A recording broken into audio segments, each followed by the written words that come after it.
essa palestra é uma palestra genérica, passa um pouquinho por essa história de Deep Web. Não sei se quem ouviu falar de Deep Web aí.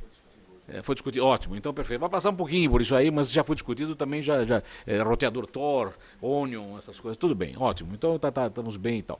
Então eu vou tentar pegar mais conceitos da internet. Também tem um pedaço de domínios, também tem um pedaço de serviços que o Nick faz, que podem ser de utilidade para todos, por exemplo, estatísticas e coisas assim. Então eu vou ser mais ou menos rápido, vou tentar ser rápido na apresentação para dar mais tempo das perguntas serem feitas, né? A primeira transparência aqui serve só para comentar por que o mundo mudou do ponto de vista de comunicação com a internet. Quer dizer, por que se eu usar o Skype é mais barato do que se eu telefonar? Né? Por que eu posso mandar e-mail para algum lugar que é mais barato do que mandar uma carta? Né? Quer dizer, o que mudou drasticamente no processo? O que mudou drasticamente no processo é que na telefonia antiga, quando você ligava para alguém na Alemanha, né, a rede telefônica tem que achar um caminho entre você e a Alemanha, o cara da Alemanha tem que estar lá para atender o telefone, e na medida que os dois atenderam o telefone, esse canal fica reservado até o final da conversa. Então, se você não falar nada, você está pagando. Se você falar bastante, está pagando também. Se você tocar uma música, também está pagando. Quer dizer, aquele canal é reservado do começo ao fim da conexão. No caso da internet, a tecnologia é uma outra, chama tecnologia de pacotes.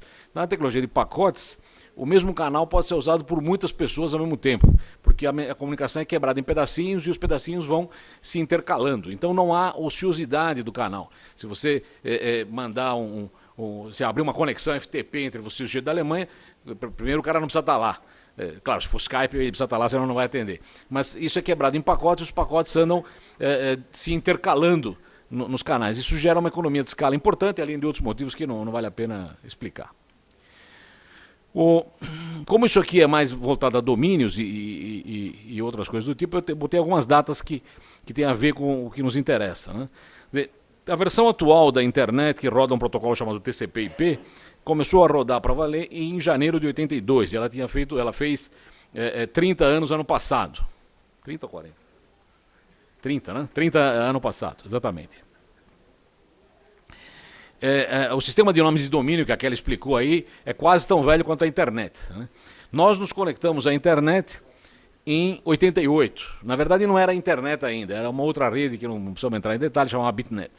E o domínio .br, em cima do qual se desenvolveu a árvore, foi registrado aí em 89. Então desde 89 nós temos o .br registrado e ele fará 25 anos ano que vem. Então podemos comemorar aí os 25 anos em abril do ano que vem. Muito bom. Debaixo, então, aqui eu já vou comentar coisas que depois eu posso economizar mais para frente. Para você registrar o BR em algum lugar, primeiro você teria que convencer alguém que você quer um domínio.br. Então isso não é assim que funciona. O pessoal da internet, quando criou a raiz, eles disseram o seguinte: o que será que existe aí de código que pode ser usado para regiões ou países ou o que for? Tinha uma tabela chamada ISO 3166, que era uma porção de códigos de 2 letras para países. Então, para o Brasil tinha o BR, né? Para a Suíça tinha a CH, que era a Confederação Helvética, né? E assim por diante. Então, quem cuidava do DNS pegou e reservou esses nomes todos, como eu falei com reservas, que às vezes nós também fazemos no Brasil, reservou isso tudo para dizer, quando aparecer a comunidade que vem do BR, eu posso entregar isso para quem faz a conexão dessa comunidade à rede. Então, quando nós pedimos o BR já existia, mas não estava usado por ninguém, e ele foi então delegado ao pessoal da área acadêmica que trabalhava com redes na FAPESP na época. Então, isso é delegar o BR. Por outro lado, quando você delega um domínio, dali para frente, né, o que você constrói no domínio é a responsabilidade de quem recebeu a delegação. Então, por exemplo, a gente tem COM.br, porque quisemos ter COM.br, podíamos ter CO.br, a Inglaterra tem CO, não tem M. Né? A Alemanha não tem isso, a Alemanha registra direto debaixo do DE. Então na Alemanha não tem segundo nível, o cara escreve, certo, alfa.de, ele não tem com.de. Né? Então a decisão de como você vai fazer essa divisão, se com segundo nível ou sem segundo nível, é uma decisão de quem recebeu a delegação, e você tem que tentar ser, digamos, sensato nisso. Né? Nós tivemos sorte de ter tomado decisões que foram constantes, estáveis, e eu acho que continua bem. Você não abrindo o segundo nível, você pode criar, por exemplo, alternativas. Quer dizer, o ADV.br só existe porque nós reservamos o segundo nível. Senão alguém teria registrado o ADV.br e seria o único ADV.br do Brasil. Com.br existe porque, para começar, com é a palavra-chave na história. Em suma, isso é detalhes do coisa, eu vou comentar mais para frente. Bom, aqui tem um slide antigo só para mostrar que em 94 a Embratel anunciou que ia dar acesso à internet para pessoa física. A Embratel era do grupo Telebrás, era uma empresa estatal e era a portadora, a carrier, né, a empresa de telecomunicação de longa distância do Brasil. Havia as teles que ficavam nos estados, Telesp, Telerge, Telemig, e a Embratel era, digamos, a grande portadora entre as teles e para o exterior. Então ela, depois de muito trabalho de convencimento, ela achou que valia a pena ligar a internet para usuários finais e fez uma chamada para os caras se cadastrarem. Isso durou algum tempo, depois saiu do ar, mas é o começo da entrada da área acadêmica. Eu não vou perder tempo com isso, mas a internet, ela, além daquela história de pacotes que eu falei, ela tem outras diferenças muito importantes em relação, por exemplo, às telecomunicações tradicionais. Nas telecomunicações tradicionais, os padrões são definidos por órgão central constituído das grandes empresas de telecomunicação e de governos, que é a ITU, né? International Telecommunication Union, ou UIT, se quiserem, União Internacional de Telecomunicações. A representante da UIT no Brasil é a Anatel, é um pedaço da UIT. Então, telecomunicações no mundo é definido, os padrões de telecomunicações são definidos na UIT. No caso da internet, não. Os padrões da internet são definidos por grupos de interessados em discutir padrões, que se reúnem 3 vezes ao ano, nesse negócio chamado IETF, Internet Engineering Task Force, e eles decidem aí quais são as melhores ou piores ideias, e a internet vai indo na base de consenso. Quer dizer, essa é uma grande ruptura em relação à geração de padrões da ITU, da ITU, né, e isso sempre vai dar tensão, e já está dando um monte de tensão, e quem lê jornais vê que tem um monte de brigas aí, e nós estamos num período complicado para ver se a internet consegue manter suas características ou seremos englobados pelas telecomunicações e passaremos a pedir licença para trabalhar na internet, etc. e tal. Uma outra coisa importante, aqui tem algumas características da internet que a gente tem que ter em mente. Então, primeiro que a internet é uma rede de ponta a ponta, quer dizer, o destino e a origem tentam conversar diretamente. Então, por que eu estou dizendo isso? Porque, por vários motivos, até por falta de endereçamento IPv4, que está acabando, aparecem intermediários no meio da conversa. Um intermediário bastante comum é o NAT, Network Address Translation, que é uma máquina que você põe para poder reaproveitar números. Quando você põe intermediários entre a origem e o destino, algumas aplicações podem não funcionar. Então, o ideal para a internet original é que ninguém estivesse entre a origem e o destino, exceto, evidentemente, os equipamentos de roteamento. De forma que você tivesse um canal limpo entre origem e destino para mandar qualquer tipo de aplicação. Com o IPv6, que eu vou comentar um pouquinho mais para frente, essa possibilidade volta a existir, porque agora tem endereços sobrando no IPv6, então é capaz que você consiga voltar uma rede ponta a ponta. Mas tem sujeitos que gostam muito do NAT e vão querer usar NAT mesmo sem necessidade. Então, é um detalhe. A função básica da internet é pegar pacote de um lugar para outro. Ela olha o envelope e despacha pacotes. É isso que faz a internet como um todo. Não faz mais nada, exceto encaminhar pacotes. Então, essa função de encaminhar pacotes tem que ser a mais rápida e simples possível. Ela não pode entrar no mérito do que tem no pacote, ela não vai abrir envelope para ver o que tem dentro da carta. Ela tem que encaminhar as cartas pelo destinatário e remetente. Quer dizer, tem que olhar para onde a coisa vai e mandar. Aliás, o remetente nem devia olhar, porque o remetente não interessa. Interessa o destinatário para ver qual é o caminho para chegar lá. Então, a internet ela é muito simples no seu núcleo, porque essa é a forma que ela tem para poder crescer. Se ela fosse complicada, se ela tivesse que examinar, dizer, não, esta carta é mais importante do que aquela outra, isso eu devo entregar antes desse aqui, ela não teria condição de crescer, porque você gastaria uma CPU enorme, né, um processamento enorme em tentar botar inteligência naquilo. E seria uma inteligência eventualmente para o mal. Então, a internet ela não faz nada de sofisticado no seu núcleo. Então, por exemplo, tivemos aí um caso de espionagem e quebra de sigilo. Você quer mandar um e-mail, quer garantir que esse e-mail chegue ao destino absolutamente seguro. Então, você combina com o seu colega que você vai criptografar. Então, você vai fazer isso, não a rede. A rede não vai te criptografar. Você vai ter que criptografar na sua máquina, mandar pelo correio, e ele vai decriptar do lado de lá. A rede não vai encriptar. A rede não vai garantir que você é o João e nem que seu destinatário é o Pedro. Ela não pode garantir essas coisas porque ela não tem como fazer isso. Então, qualquer coisa complexa que você quer na rede, você tem que jogar na borda, do seu lado. Você quer escrever de trás para frente, escrever com acento ou sem acento, você faz isso do seu lado. A rede não entra nesse mérito, ela despacha pacotes. E como consequência dessa história de que ela despacha pacotes, vem as discussões, por exemplo, que envolvem parte do Marco Civil. Quer dizer, se ela despacha pacotes, ela tem que ser neutra em relação aos pacotes. Ela não pode dizer, não, despacho o pacote do João na frente do pacote do Pedro. Né? Ou se for uma carta, eu despacho, mas se for um pedaço de vídeo, eu não despacho. Ou dizer, não, eu posso passar tudo menos telefonia, porque a telefonia, eu tenho empresa de telefonia, o cara tem que usar telefone, não vai ficar usando Skype. Então esse tipo de coisa não deveria ser permitida a quem simplesmente tem que despachar pacotes. Então, se a sua função é despachar pacotes, se você é a máquina do correio que pega o envelope e joga no escaninho certo, você tem que fazer só isso. Você não tem que dizer, não, esta carta é mais importante. Não, essa é o que a gente chama de neutralidade na rede. E é importante que essa neutralidade seja preservada. Finalmente, outra característica é que, ela, em geral, cada pacote tem vida própria. Ele não sabe que esse pacote é o único que estava faltando de uma carta enorme, que não é melhor não jogar fora, porque senão vai ter que mandar de novo. Ele não sabe de nada disso. Cada pacote tem destinatário remetente, ele despacha e alguém no final, lá no fundo, vai juntar essas coisas aí. Só para aproveitar, então, e falar um pouco mais sobre isso, para ficar um pouco mais claro, talvez. Qualquer roteador no meio da rede tem direito de jogar fora qualquer pacote que ele queira jogar, porque a fila está entupida, ou porque ele está cansado, ou enjoou, ou qualquer coisa do tipo. Quer dizer, não há nenhuma... É claro, todo mundo tenta fazer o melhor, mas digamos que você tem todos os pacotes indo para um determinado lugar e a fila já está do tamanho enorme. Você pode começar a jogar pacote fora. Quer dizer, o roteador pode jogar pacote fora sem problema nenhum, porque a rede vai se proteger com isso. Como é que a rede vai se proteger? Se você estiver usando o TCP, que é um dos protocolos em cima do IP, se você estiver usando o TCP... A origem e o destino vão ter que contar os pacotes para ver se chegaram todos. Então, eu estou fazendo o download da nova versão do Firefox. Eu não quero que venha faltando um pedaço, porque não vai rodar. Se vier com um bit errado, vai dar pau. Então, a versão do Firefox tem que vir absolutamente fiel à origem. Então, se os roteadores jogaram fora um monte de pacotes, eu vou ter que pedir que esses pacotes sejam retransmitidos. E isso vai levar um certo tempo a mais, dependendo de quantos pacotes se perderam e qual é o ruído da linha, etc. e tal. Mas eu garanto que quando acabou aquilo está perfeito. Agora, digamos que eu estou usando o Skype. Evidente que quando eu uso o Skype também tem pacotes. Né? E também pacotes podem ser jogados fora. O que você faz quando um pacote do Skype é jogado fora?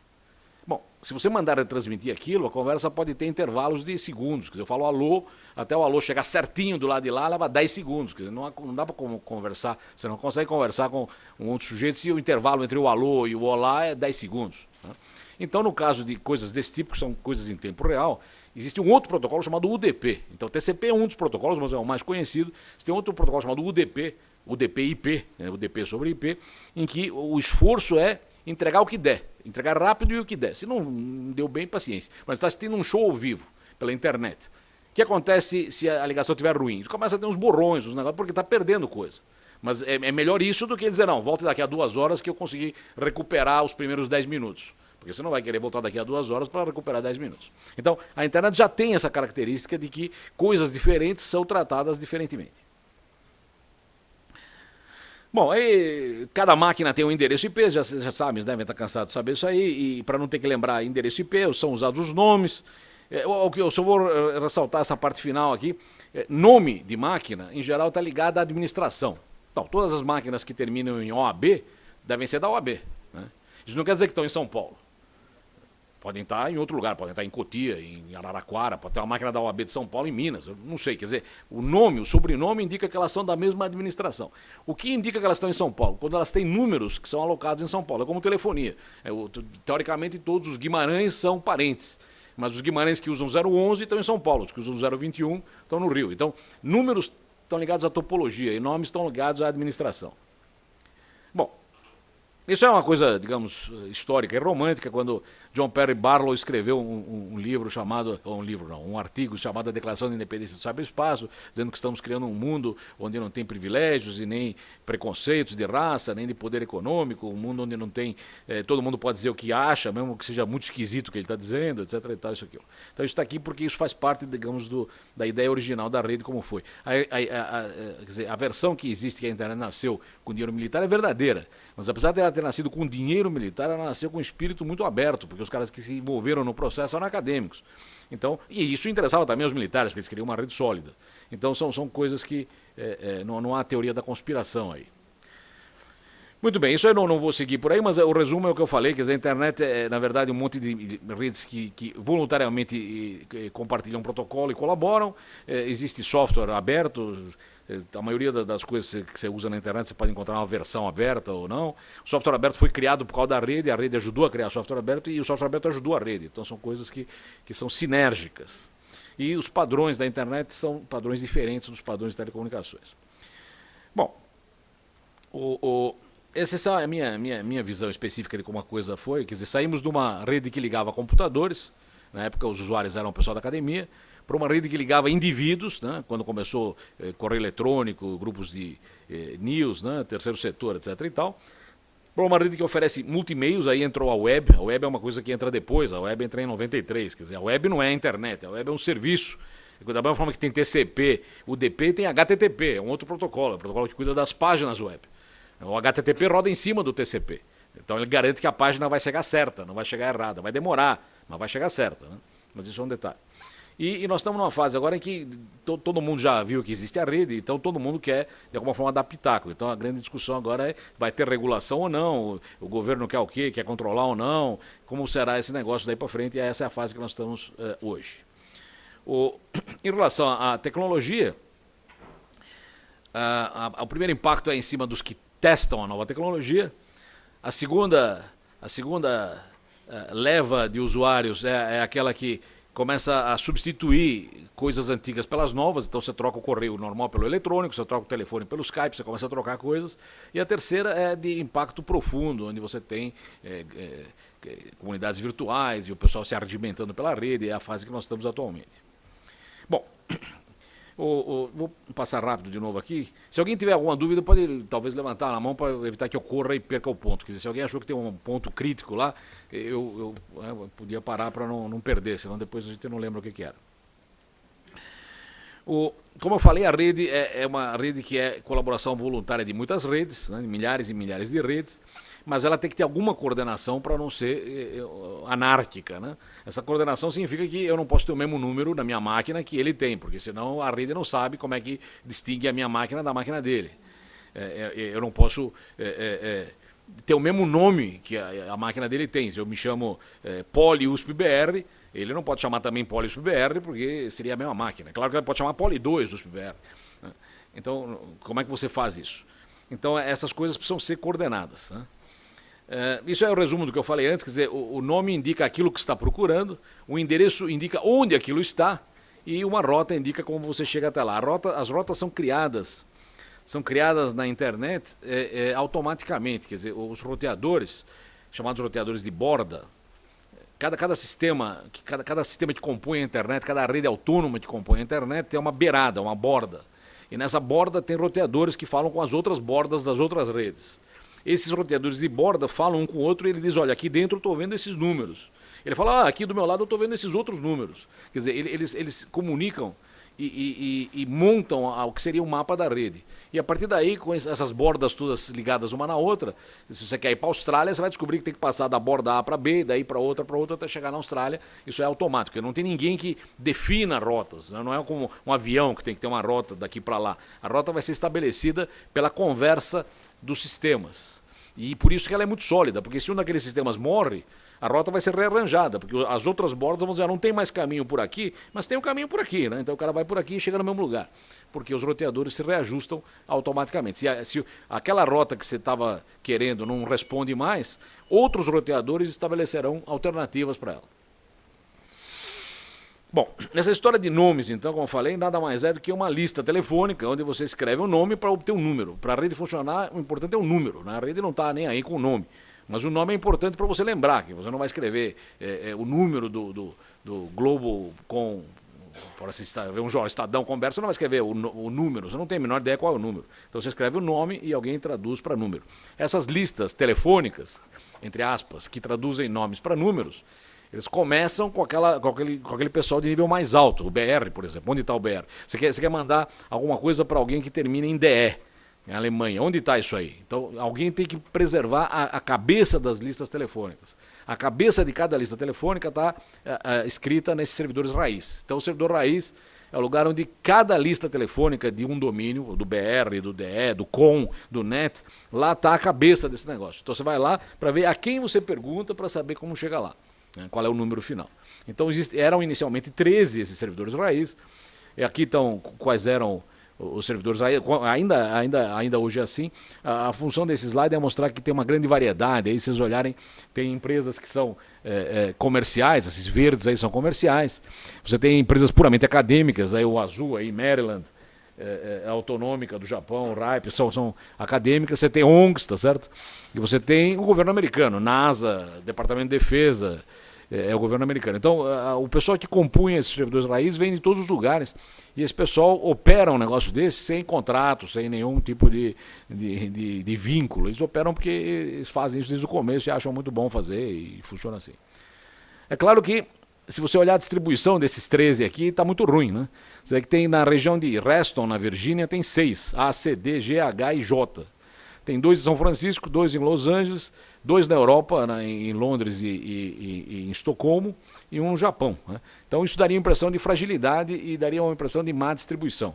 Mas, por sorte, existem um monte de espelhos desses servidores. Então, o Brasil, atualmente, é o segundo país que tem mais espelhos de servidor raiz no mundo. Se vocês olharem aqui a costa do Brasil, nós temos um mar de servidores espelho, então fiquem sossegados que o fato de só ter 3 espelhos, de 3 raízes, né, isso não quer dizer que estamos correndo nenhum tipo de risco, né? Quer dizer, se todas as comunicações do Brasil com o mundo se cortarem, nós vamos poder continuar funcionando no Brasil, porque a gente tem a cabeça da lista telefônica acessível, porque está guardada nos servidores raiz espelho que nós temos aqui. Então, você não precisa consultar ninguém de fora do país para resolver um domínio que termina em BR. Teria que fazer isso nesse caso anterior. Nesse caso anterior, você teria que consultar...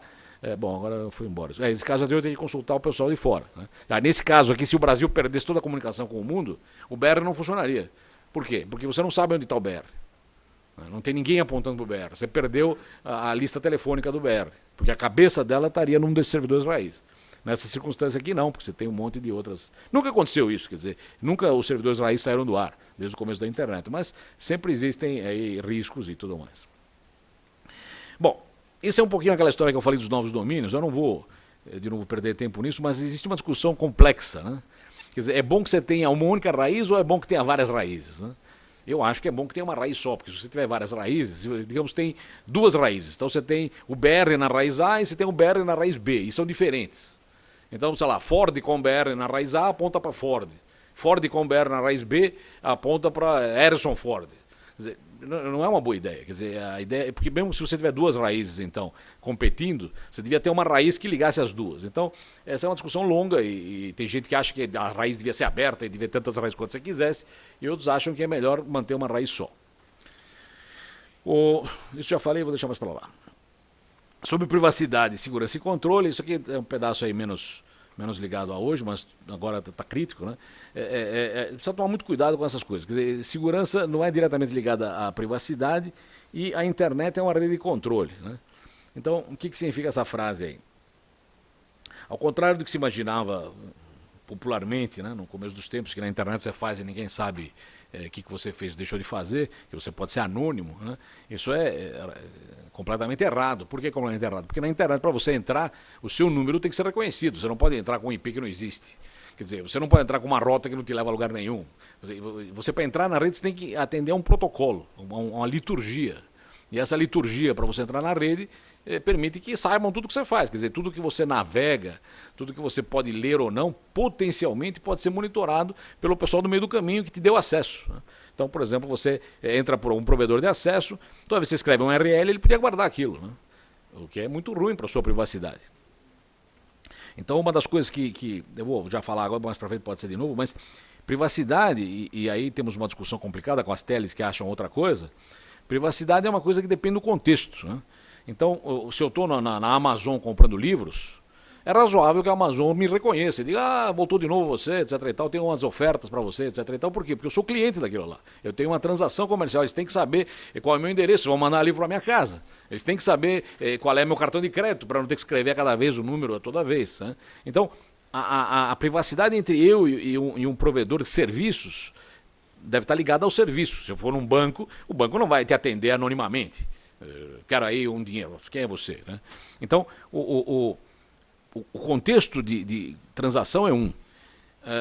O contexto de acesso, a tele que te dá acesso, o provedor que te dá acesso, te leva à rede. Então, a equivalência que eu fiz e deixou eles meio bravos é a seguinte, quer dizer, eu quero ir a uma pizzaria, eu vou pegar um táxi.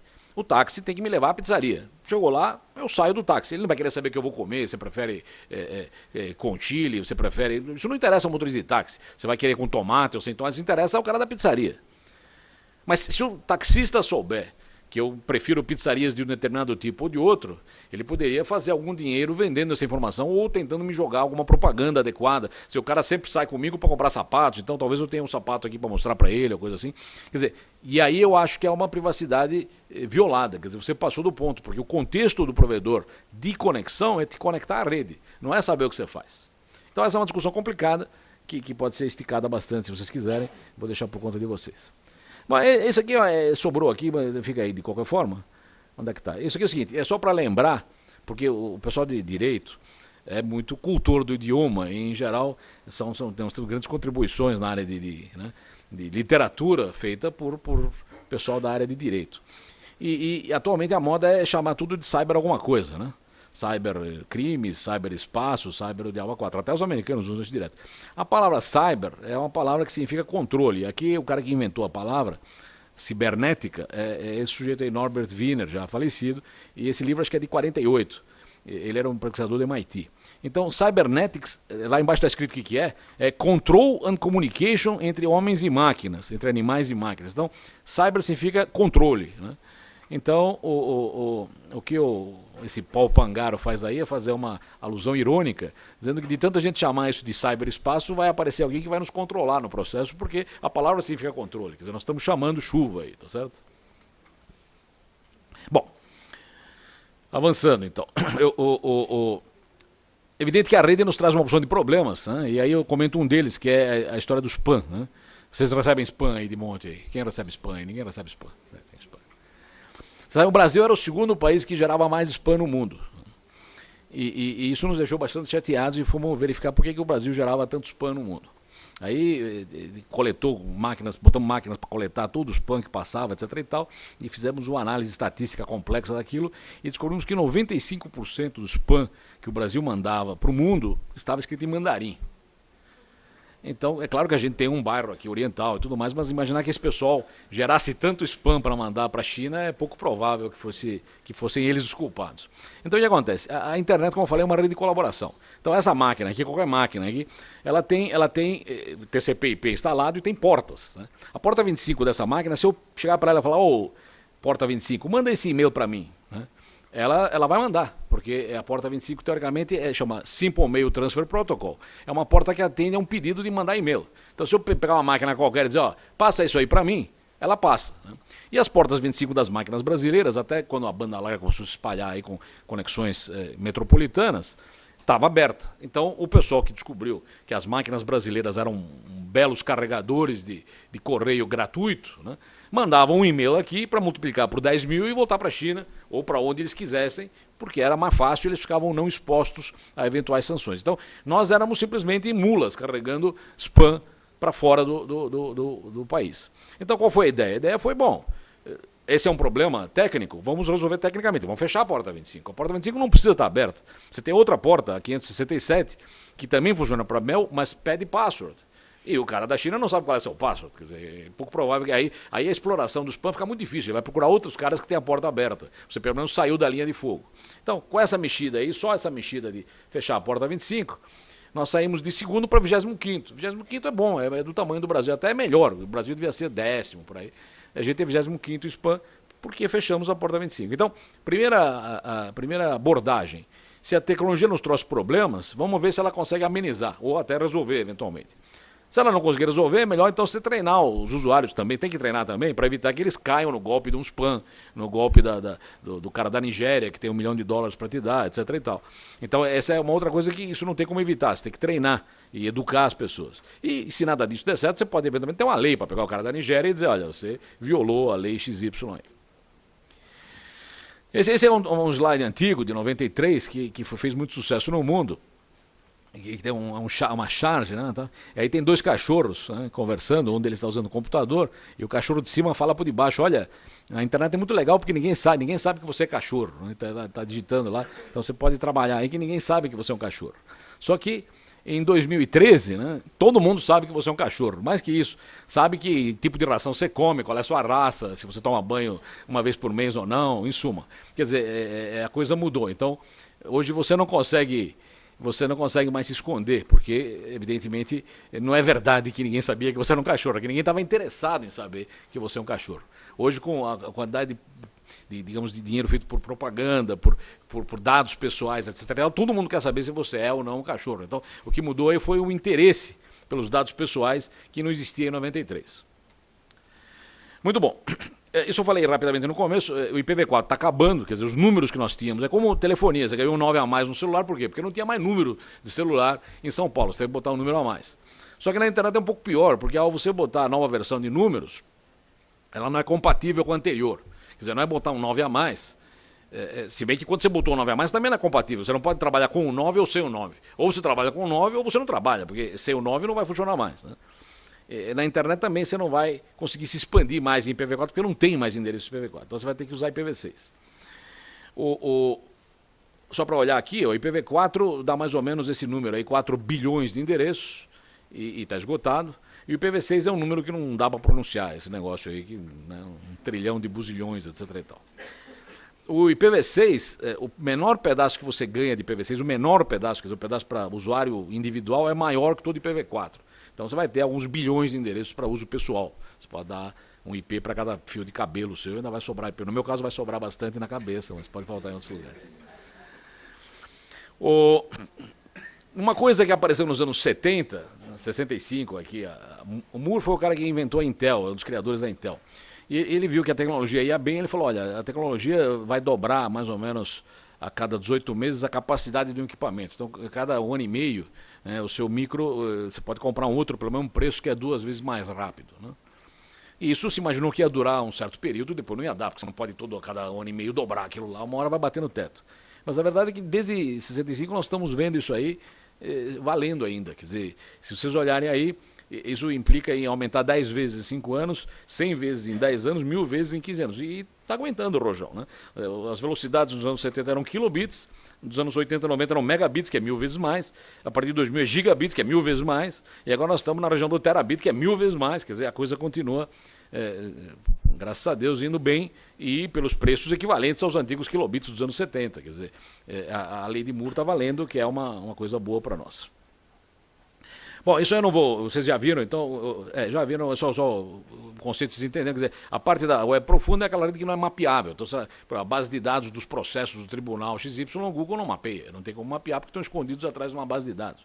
E tem coisas também que os caras não mapeiam porque não é para ser mapeado. Então, as coisas que não são mapeáveis ou que não são acessíveis pelas URLs são a chamada Deep Web.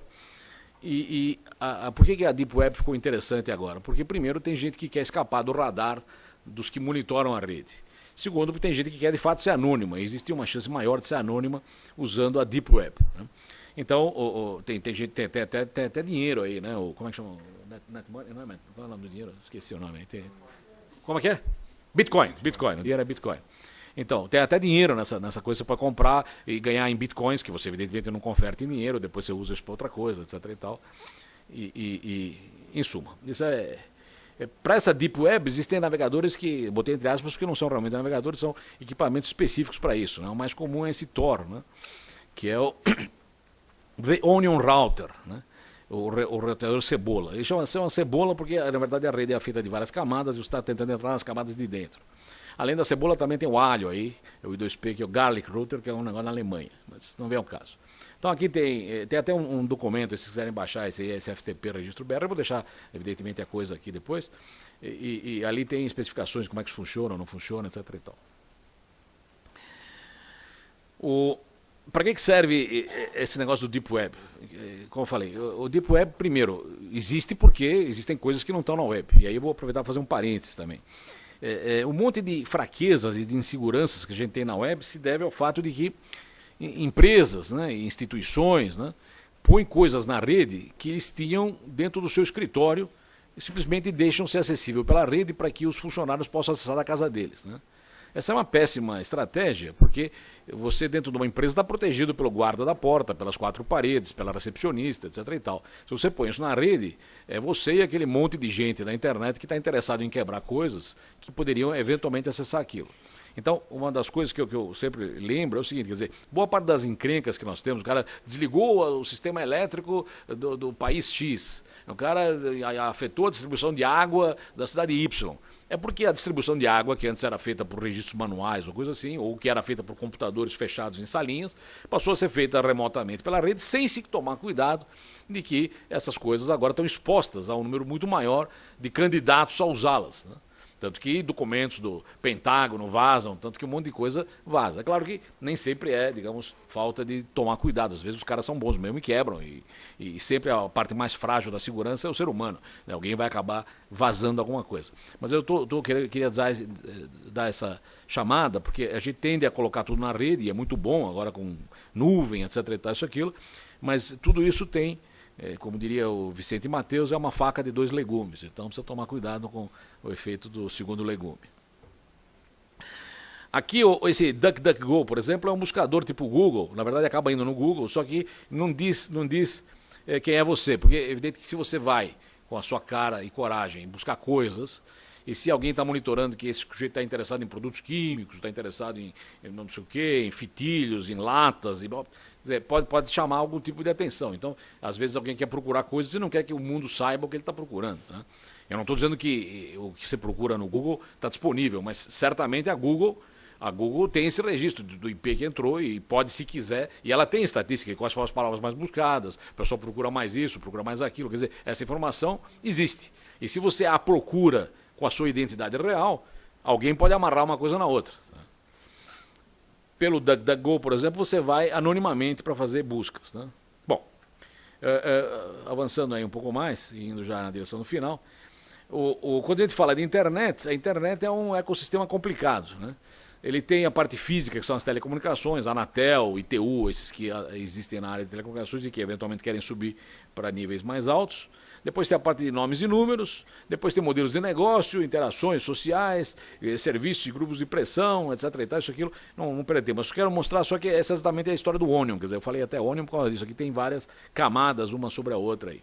E aqui tem um mapa que a Internet Society fez do que seria o modelo de governança da internet. A Internet Society é uma associação sem fins de lucro que tem um capítulo no Brasil, na qual o Dr. Vitor Hugo é parte da diretoria, é um membro da diretoria, e a Internet Society trabalha juntando as pessoas interessadas em assuntos de internet para protegerem a rede, para montarem grupos de discussão, etc. E tal. E aí tem aí como ela acha que é a governança da internet envolvendo todos os setores. Em algum lugar tem telecomunicações, mas tem muito mais do que isso. Tem usuário, segurança, capacity building, quer dizer, treinamento, etc. e tal.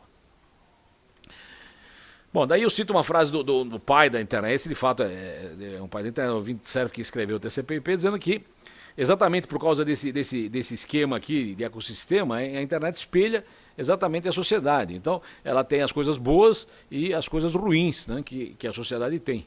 Agora, se você olha para aquele espelho que a internet é e não gosta do que está vendo, não adianta quebrar o espelho. Quer dizer, o espelho só reflete a natureza real da sociedade naquele momento. Então, o moral disso aqui é que você não deve ir contra a rede. É um dos mandamentos do decálogo que o CG fez. É o 7º mandamento, dizendo que a rede não é culpada, a rede é inimputável, não é culpa da rede que alguém te fraudou. A rede está lá, a rede é um ambiente, quer dizer, você tem que pegar o cara que te fraudou e ir em cima dele e não da rede em si. Não adianta quebrar o espelho porque você não gostou do que aconteceu. Uma outra coisa que tem que ter sempre em mente, esse é o mesmo sujeito que escreveu aquela declaração de independência do cyberespaço, é um sujeito que trabalha no Electronic Frontier Foundation, que é uma fundação norte-americana muito ligada a liberdades civis, etc. e tal. E ele diz, olha, não inventem moda, porque na internet só funciona o que for global, né? A internet não tem fronteiras, então não tem a internet de São Paulo, né?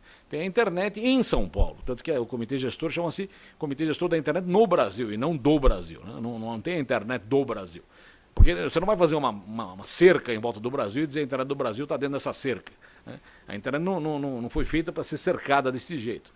Agora, é claro que cada localidade tem suas leis, seus costumes, etc. e tal, e tem que respeitar. Mas a rede em si, tecnicamente, só funciona globalmente, ela não funciona fisicamente limitada. Quem cuida da governança do nível de nomes e números é o ICANN, não vou perder tempo com isso, é uma organização nos Estados Unidos sem fins de lucro que cuida de nomes e números, ela distribui números para regionais que distribuem para os usuários finais ou para os países, e ela cuida da raiz, aquela raiz de nomes ela que cuida da raiz, tá certo? Ela que gerou aí essa história de corrida para novos nomes, é o ICANN que fez isso. Além do ICANN, existe um outro fórum muito importante, que é mais raro, porque é uma vez por ano, o ICANN é 3 vezes por ano. Então, vai ter agora um IBALI, pelo menos diziam que ia ter, tem certos ruídos a respeito, mas teoricamente vai ter um IBALI na Indonésia, é o 8º, é uma vez por ano. Até eu acho que não vai ter mesmo, pode ser que não tenha, ninguém sabe. Nós tivemos um no Rio, que foi o 2º IGF, e é provável que a gente consiga que o 10º seja aqui, tem candidatura brasileira para 2015. Então, se for aqui, vocês saberão e poderão acompanhar e participar. Bom, no Brasil, a governança é tocada pelo CGI, Comitê Gestor da Internet no Brasil, né, que tem como funções cuidar de nomes e números no Brasil e, né, fazer programa de pesquisa e desenvolvimento, estudos, recomendações, proposições de normas, mas não é órgão regulador. O CGI não obriga ninguém a fazer nada. Nós sugerimos fechar a porta 25, nós não mandamos ninguém fechar a porta 25 e quem não fechou não foi condenado a coisa nenhuma. Feche se você quiser. Mas a gente está dizendo, olha, é ruim para você não fechar, é ruim para as operadoras que gastam banda à toa, mandando e-mail para a China que não precisava, é ruim para todo mundo, é ruim para você que acaba tendo um cavalo de Troia que entrou junto com um spam qualquer e vai infectar sua máquina, vai ficar monitorando seu teclado e coisas assim. Então, a gente sugere bons procedimentos e adota-se os que quiserem ou não. A composição do CG, só muito rapidamente também, é maioria não governo, né? Você vê aí tem 9 do governo e tem 12 que não são do governo. Nós estamos no meio de um processo de eleições para os representantes do lado azul aí, que vão ser eleitos pelas devidas comunidades. Então, 4 virão do terceiro setor, 3 virão do setor acadêmico, um virá do setor usuário, outro do setor de bens de informática, um de provedores de infraestrutura e outro de acesso de conteúdo. Esse é o decálogo que comentei algumas coisas. A gente fez esse decálogo exatamente depois da história da Carolina Dickmann. Depois da história da Cicarelli. Porque é importante dizer o que pode ser feito e o que não pode ser feito do ponto de vista de conceito da internet. Por exemplo, não tem sentido você tirar o YouTube do ar porque tem um vídeo ruim lá. Né? Tem 300 milhões de vídeos bons. Você está prejudicando todos esses porque tem um ruim. Né? Não parece razoável. É que nem vem muito contrabando do Paraguai, então vamos dinamitar a rodovia que vai até o Paraguai para não vir contrabando. Sim, mas também vem carros de pessoas. Quer dizer, não é por aí que você controla o mal feito. Você tem que controlar indo diretamente em cima de quem fez, se é que há o mal feito. Eu não entro no mérito do que é ou que não é. Então aqui tem os 3 primeiros: liberdade, governança e universalidade, aí diversidade cultural, inovação. A inovação é muito importante no seguinte sentido: nós gostaríamos que os brasileiros e as empresas brasileiras e as startups e o empreendedorismo pudessem competir. Na internet você não tem muita dificuldade de competir. Você não precisa de grande investimento. Se você montar uma TV para competir com a Globo, você precisa arrumar um prédio, uma licença da Anatel, antenas caríssimas, você não vai conseguir fazer isso. Mas se você quiser botar um sítio na internet que faz vídeos, com um iPhone e 3 ou 4 pitacos, você faz aquilo lá. Quer dizer, a barreira de entrada da internet é baixa. Se você tiver uma boa ideia, de repente você consegue, né, ajudar a colocar o país no cenário internacional. Quer dizer, as grandes empresas de internet surgiram de garagens, aquela velha história aí de como é que a Apple surgiu, como é que surgiu o Microsoft e tudo mais, surgem de iniciativas de pessoas que têm criatividade e, evidentemente, competência para fazer isso aí. Então é importante que você não crie entraves, que você não crie licenças. Né? Eu falei da TV, você além de pagar tudo isso, você tem que conseguir uma licença para a TV, porque precisa arrumar uma banda de espectro onde você possa colocar seu canal. Isso é um recurso escasso e complicadíssimo. Na internet isso não tem nada escasso. A grande jogada da internet é que a internet é a economia onde não há o escasso, quer dizer, nada é mais caro por ser escasso. Pelo menos não devia ser, né?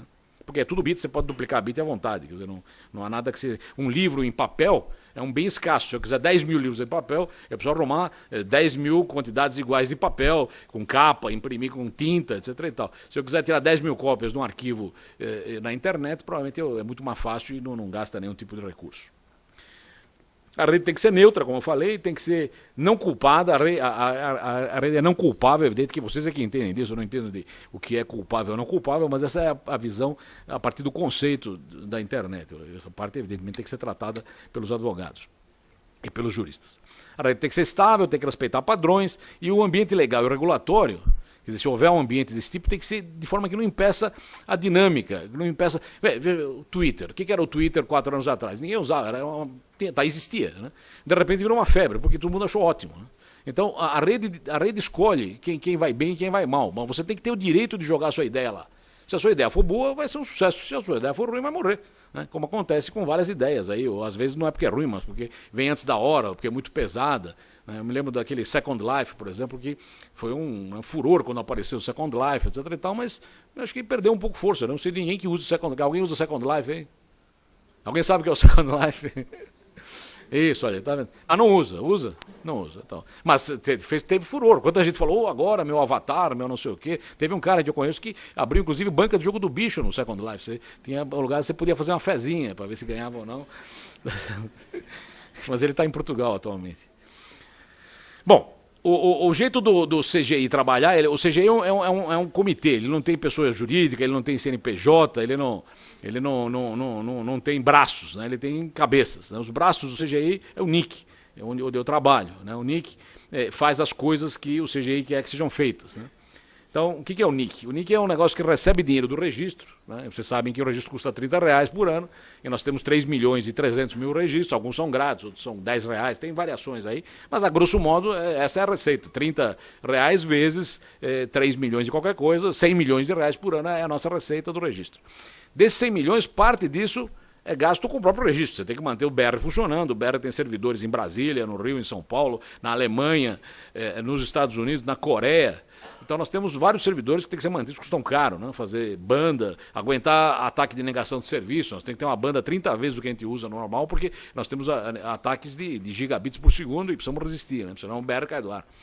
Então tudo isso aí gasta bastante recurso, mas sei lá, 30%, 35% do que recebe. Sobra dinheiro. E o dinheiro que sobra, então, é aplicado em outras iniciativas, como, por exemplo, o Centro de Pesquisas, que é o CEPTRO, o Centro de Segurança, que é o CERT, o de Estatísticas, que é o CETIC, e o escritório do W3C no Brasil, que é o W3C. Então, passando rapidamente, então, o registro é o que recolhe o recurso a partir do BR, distribui números de IPv4 e IPv6, faz um negócio chamado DNSSEC, que não precisamos se preocupar com isso agora, e debaixo dele, com esse dinheiro, a gente alimenta o CEPTRO, o CETIC, o CERT e o W3C. Aqui um pouco melhor o que faz o registro, né? Registrar nomes, ele também tem que fazer a publicação do nome, quer dizer, que o nome que você cria, a cada 15 minutos nós trocamos a base da raiz da lista telefônica para dizer quais são as novidades. Se você criar um site agora, daqui a 15 minutos ele começa a andar pela internet. Se você criar ele agora, ele não vai ser reconhecível por alguém na Alemanha. Mas daqui a 1h30, 2 já é reconhecível. Então, daqui a 1h30, 2 o seu site vai poder ser usado, porque ele, a cada 15 minutos a gente republica o DNS brasileiro. Por outro lado, só para aproveitar e fazer um comentário, se por algum motivo você escreveu o número errado, quer dizer, você fez uma tradução errada de nome para número, era 110, 12, 12, você fez 110, 12, 13, isso foi divulgado desse jeito errado. E quando você mandar consertar, isso vai levar um tempo também, porque quem anotou o nome errado está usando o nome errado. Quer dizer, esses nomes têm validade. Em geral, a validade é por volta de um dia. Então, quem pegou um dado errado, ele vai ficar com ele errado por um dia, porque ele só vai se lembrar de pedir um refresh daquilo quando acabar o prazo de validade. Então, cuidado para não fazer atribuições erradas de nomes e números, porque se você fizer uma atribuição errada no DNS, isso vai gerar um erro de acesso ao seu sistema, que quando você descobrir que está errado e consertar, não vai consertar na hora. Tá certo? Bom, isso é como funciona a delegação, não vou perder tempo, a delegação do BR está aqui, esse é o crescimento dos registros brasileiros, começa a diminuir o ritmo de crescimento, esse ano não estamos crescendo com aquela energia também não é infinito isso daqui, você não vai ter 1 trilhão de domínios, tá certo? Você vai, paciência. Né? O que falou a Kelly, o primeiro que chega é o primeiro que é atendido.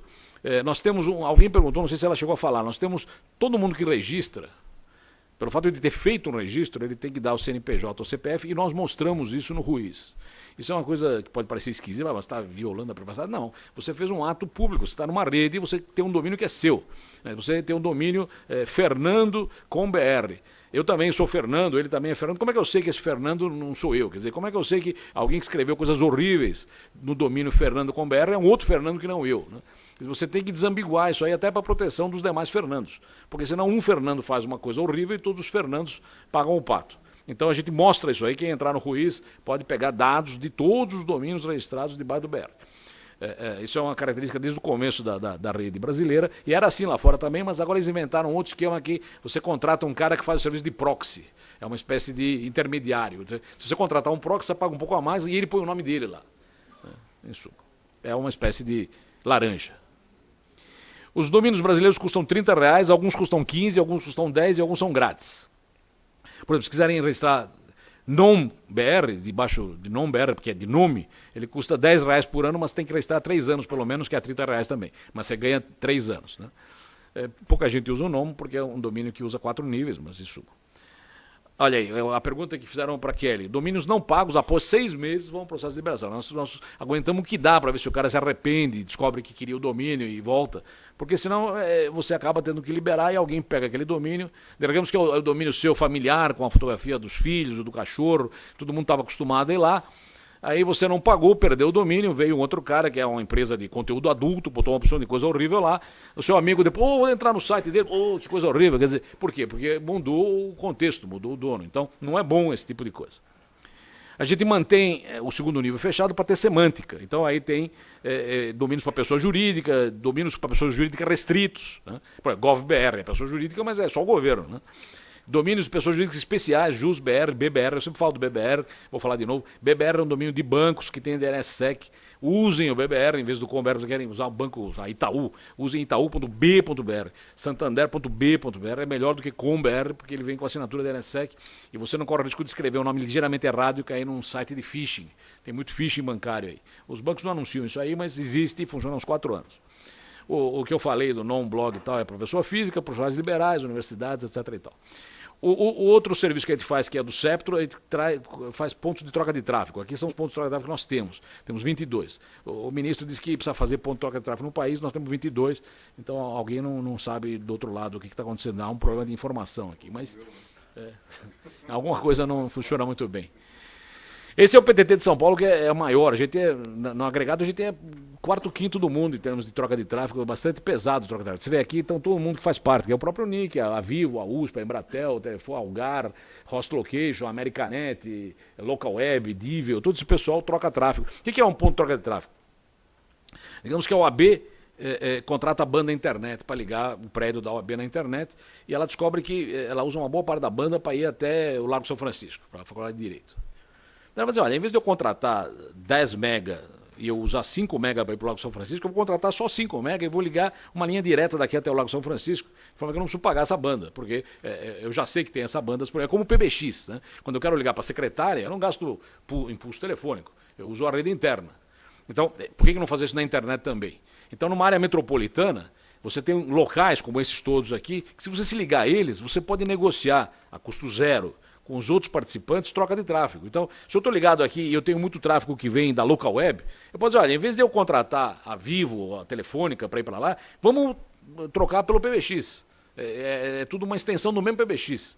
Então, isso funciona bem em áreas locais. Isso não dá para ir até o Rio Grande do Sul. Mas em cada área metropolitana você pode ter essas estruturas que permitem economia no custo do tráfego, permitem melhor tráfego, porque é mais rápido isso do que ficar andando pela rede para chegar de um lugar para o outro, e permitem, além de tudo, segurança, porque se der pau na sua conexão com a Vivo, você pode mudar para Embratel ou para Telefônica em 5 minutos. Você pega o telefone, desliga dali, liga ali. Pronto, né? Porque isso é um PBX interno. Essa é a localização dos PTTs de São Paulo, a maioria fica ou no Pinheiros ou na direção do Centro Velho, tem bastante coisa aqui no Centro Velho, e tem o pessoal que está lá em Barueri e Alphaville, lá do outro lado. Essa é a curva diária, e aí eu vou fazer um comentário interessante, eu deixei essa curva aí. Essa é a curva diária, né? A curva diária tinha um pico por volta das 11h30, e depois tinha um pico maior às 4 da tarde, e depois ia caindo até ficar bem pequenininha de noite. E ela era grande de segunda a sexta, era pequena no sábado e bem pequena no domingo. Bom, mudou completamente. Atualmente, o pico dela é às 9 da noite, como vocês podem ver aí, né? Tem mais tráfego às 9 da noite do que às 4 da tarde, que era o pico anterior. E domingo é um dos dias de maior tráfego, né? Então tráfego não tem domingo quanto segunda. Às vezes é maior até do que segunda. Por que isso? Porque parte do pessoal que troca tráfego no PTT trouxe para lá, por exemplo, coisas como Netflix, que é vídeo, né? Então o pessoal vai na casa dele, das 9 da noite, e assiste vídeo pela internet, né? Ou assiste filmes. Então a curva de tráfego mudou, porque entrou uma componente não simplesmente comercial, que abria no horário comercial e fechava na hora comercial, mas ao contrário, coisas que se esticam além do horário comercial e até eventualmente passam do topo fora do horário comercial. O CERT faz esse negócio de segurança, nós acabamos de lançar mais um fascículo, aqui tem alguns fascículos aí, fascículos sobre golpes, malware, ataques, tem mais uns 8 aí que eu não botei na tela, e tem uma cartilha que foi gerada no final do ano passado, que é a nova versão da cartilha, que é um sucesso, o pessoal da Unesco traduziu, tem tradução para o espanhol, quer dizer, isso tem funcionado muito bem com o dinheiro do registro que a gente redireciona. E aí o último grupo, que é o CETIC, ele gera estatísticas, né? Então, estatísticas sobre a internet, a gente tem mais ou menos 8 anos de estatísticas sobre a internet. Essa, por exemplo, é crescimento de computador em casa, né? Aqui tem, por exemplo, quantos domicílios tem acesso. Isso, mas isso está tudo disponível no site cetic.nic.br, onde estão essas estatísticas todas aí. Geram um custo bastante grande, tem que contratar Ibope, Ipsos, e é caro fazer esse negócio. A última que saiu é o programa chama Kids Online, TIC Educação e Kids Online. Então aqui, por exemplo, a TIC Educação mostra qual é a banda que as escolas em geral contratam. As escolas públicas, por exemplo, tem um pico lá na região de 1 megabit. As privadas têm um pico um pouco mais alto, na região de 8 megabits. Quer dizer, a curva das privadas é mais, digamos, farta em bits por segundo do que as públicas. Um dado, né? Aqui a pesquisa sobre Kids Online que a gente fez em estrita observância dos padrões do que é a definição disso mundialmente. Então, esse é um processo que na Inglaterra existe. O Kids Online pega de 9 a 16 anos, nós fizemos exatamente isso, e fizemos as perguntas que eles fazem para poder comparar o Brasil com os outros países. Se você faz uma pesquisa que não segue padrões e protocolos, você não consegue comparar isso aí. Quer dizer, como é que estão as crianças no Brasil comparadas com as crianças na Inglaterra? Se não for a mesma faixa etária, não dá para comparar. Então essa é a mesma faixa etária. E aqui tem várias perguntas, quando você usa o computador, quando você deixa de usar, etc. e tal. E o interessante dessas perguntas é que a gente pergunta para o pai e para a criança. Então, por essa curva, por exemplo. A criança está respondendo em azul e o pai em vermelho, né? Em geral as coisas são bem próximas, mas vejam, na casa de amigos, o pai acha que 21% das vezes os pais acham que ele acessa na casa de amigos. Aí eles dizem, não, acessamos 34%. Então, eles acessam mais na casa de amigos do que os pais pensam, né? E aqui, por exemplo, está tudo mais ou menos sincronizado. Tanto os pais quanto os filhos dizem que no quarto da criança que acessam. Na rua, por exemplo, os pais acham que a criança acessa mais do que o filho acessa menos na rua do que o pai acha. Em suma, esses são dados que dá para olhar, para tirar algum tipo de conclusão. O que mais tem aqui de interessante? Isso aqui também é interessante, veja. Aqui perguntaram para os pais quem acha que o seu filho pode ter sido incomodado pela rede, de algum risco que a rede tenha trazido para você. E os pais estão tranquilos, sei lá, 6% acham que pode ter um risco, mas 89% dizem que está tudo bem, né? Aí você pergunta para os filhos, muda. Os filhos dizem que 72% tem risco, tá certo? E 26% não tem. Então, isso mostra que tem mais consciência dos riscos da internet nos filhos do que nos pais, estranhamente, né? Bom, e aí vem mais um monte de coisas aí. O escritório da W3C cuida de padrões. Em relação ao futuro, eu cito uma frase do Alan Kay, dizendo que a melhor forma de prever para onde vai o futuro é fazê-lo, né, inventá-lo. E finalmente eu termino com esse negócio aí, dizendo que é fundamental que a gente batalhe pela aprovação do Marco Civil, que vai tentar garantir privacidade, vai tentar garantir neutralidade e a responsabilização certa da cadeia, a responsabilização do real autor do problema e não do pessoal no meio. E é isso. Muito bem. Obrigado.